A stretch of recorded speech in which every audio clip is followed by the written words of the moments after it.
Assalamualaikum warahmatullahi wabarakatuh. Kembali lagi bersama kami santri Darul Mahfudz Leko Pakdis. Pada kali ini kami akan melanjutkan keseharian kita, yaitu rutinitas kita setiap pukul 5:30, yaitu pengajian kitab, yaitu kitab Riyadhus Shalihin. Baiklah, pada hari ini pemateri yang akan membawakan materi pada sore hari ini menjelang buka, yaitu Saudara Muhammad Rafa Islami Anugrah dari Makassar. Tempat dan waktu kami persilahkan dengan hormat. Terima kasih atas moderator untuk memberikan saya kesempatan untuk membacakan materi di dalam kitab Riyadhus Shalihin. Bismillahirrahmanirrahim. Alhamdulillahirrahmanirrahim. Assalatu wassalamu ala asyrafil anbiya wal mursalin Sayyidina Muhammad bin Abdullah sallallahu alaihi wasallam. Qala al-musannif rahimakumullah wa nafa'ana bihi bi ulumihi fid dharain amin. Wa an Abi Hurairah radhiyallahu anhu, dan dari Abi Hurairah radhiyallahu anhu, semoga Allah meridainya, qala lamma tufi Rasulullah sallallahu alaihi wasallam, telah berkata Abi Hurairah ketika telah wafatnya Rasulullah sallallahu alaihi wasallam, wa kana Abu Bakrin radhiyallahu anhu, dan adanya Abu Bakar sebagai pengganti khalifah, wa kafara man kafara minal arabi, dan sebagian orang-orang Arab itu masuk kafir. Faqala Amar radhiyallahu anhu, maka Umar bin Khattab radhiyallahu berkata, kaifa tuqatilun nasa, bagaimana engkau memerangi manusia itu? Wa qad qala Rasulullah sallallahu alaihi wasallam, padahal Rasulullah sallallahu alaihi wasallam bersabda, umirtu uqatilun nasa hatta yaqulu la ilaha illallah. Saya diperintahkan untuk memerangi manusia-manusia sehingga mereka mengatakan la ilaha illallah.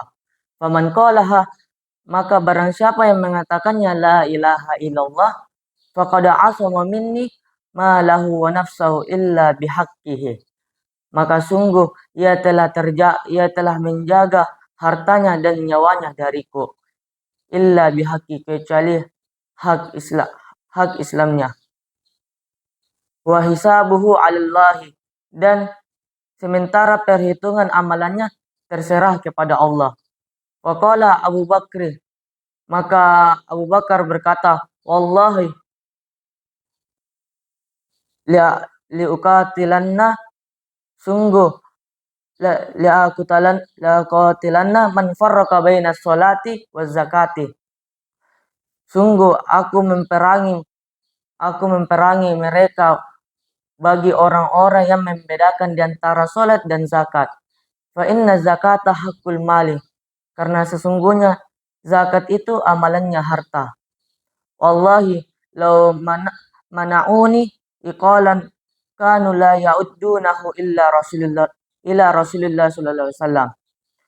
Dan demi Allah, seandainya adanya mereka menolak memberikan tali kepadaku yang dahulu mereka berikan kepada Rasulullah sallallahu alaihi wasallam, laqataltuhum, niscaya aku perangi mereka ala mana'ihi, atas penolakannya.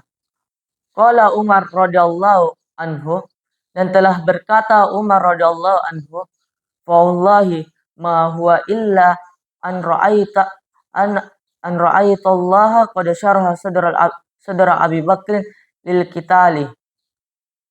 Maka demi Allah, tidaklah aku melihat kecuali Allah sungguh Abu Bakar telah melampangkan dadanya untuk memperanginya. Fa'araftu annahul haqqu, maka aku mengetahui bahwasanya itulah yang benar. Muttafaqun alaih. Maka di dalam hadis ini dijelaskan bahwasanya inilah salah satu bukti bahwasanya zakat itu hukumnya wajib. Karena kenapa?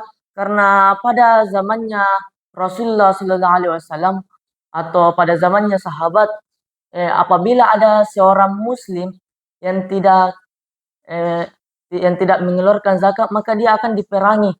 Maka dia akan diperangi untuk agar supaya dia melakukan kewajiban yang harus memang dia lakukan, yaitu mengeluarkan zakat. Karena zakat itu adalah salah satu rukun Islam, yang dimana rukun Islam tersebut itu harus dilakukan dan wajib yang dilakukan setiap bagi Muslim. Eh, dan pasti hadirin bertanya, lantas bagaimana pada zaman sekarang ini?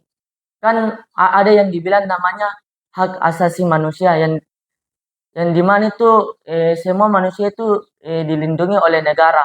Bagaimana kalau misalnya ada eh, pada zaman sekarang ini orang yang tidak ingin mengeluarkan zakat padahal nisabnya itu telah mencapai. Salah satu caranya yang Al-Fakir sampaikan ialah dengan cara kita sebagai umatnya Rasulullah SAW itu mengingatkan sesama Muslim dengan cara kita itu berceramah di masjid, membawakan kajian-kajian ataupun membawakan hikmah tentang pentingnya berzakat dan keutamaan berzakat bagi setiap Muslim. Itu salah satu cara untuk mende- mendekatkan atau untuk memberitahu kepada orang-orang Muslim yang tidak ingin mengeluarkan zakat. Dan dijelaskan di hadis ini juga betapa besarnya atau betapa giginya khalifah pada zaman ini, khalifahnya Abu Bakar As-Siddiq atau pada zamannya para sahabat, dia ini sangat membela atau sangat memerangi orang-orang yang tidak ingin mengeluarkan zakat karena mengeluarkan zakat itu adalah yang harus yang apa tuh yang memang disyaratkan oleh agama Islam yang harus memang dilakukan. Dan di sini juga kenapa para sahabat pada zaman dahulu itu memerangi orang-orang yang tidak ingin mengeluarkan zakat karena ini suatu ijma para sahabat. Ijma ialah yang dimana itu perkumpulan para sahabat yang ingin mengeluarkan suatu dalil apabila ada suatu masalah yang datang kepadanya. Dan masalahnya pada zamannya Abu Bakar itu memang pada zamannya itu banyak memang orang-orang di zaman itu tidak ingin mengeluarkan zakat. Ya, disitulah para sahabat dikumpul dan memberikan fatwanya atau memberikan argumentasinya bagaimana caranya agar supaya ini orang-orang Muslim tersebut ini ingin mengeluarkan zakat. Ya, disinilah keluarlah fatwanya ijma'nya para sahabat itu memerangi setiap orang Muslim yang tidak ingin mengeluarkan zakat pada zamannya para sahabat. Ya, itulah dari saya yang memaparkan materi kali ini. Dan selaku Al-Fakir kembalikan kepada moderator. Ya, baiklah, kita telah mendengarkan tadi pemaparan mengenai zakat yang mesti dikeluarkan oleh tiap-tiap Muslim. Apabila ada kesalahan dalam tutur kata maupun penyampaian, mohon dimaafkan karena kebenaran itu datang daripada Allah. Dan apabila ada kesalahan, itu datangnya dari diri kami pribadi. Ya, baiklah, sebelum menutup pengajian pada sore menjelang buka pada hari ini, kita akan menutup dengan membaca doa kafaratul majelis. Subhanakallahumma Subhanakallahumma wa bihamdika bihamdika nasyhadu an asyhadu an la la ilaha ilaha illa illa anta wa anta wa nastaghfiruka wa nastaghfiruka wa natubu. natubu ilaik. Nah, apabila ada pemirsa Darul Mahfud TV yang ingin bertanya, silahkan komen di bawah ya. Assalamualaikum warahmatullahi wabarakatuh.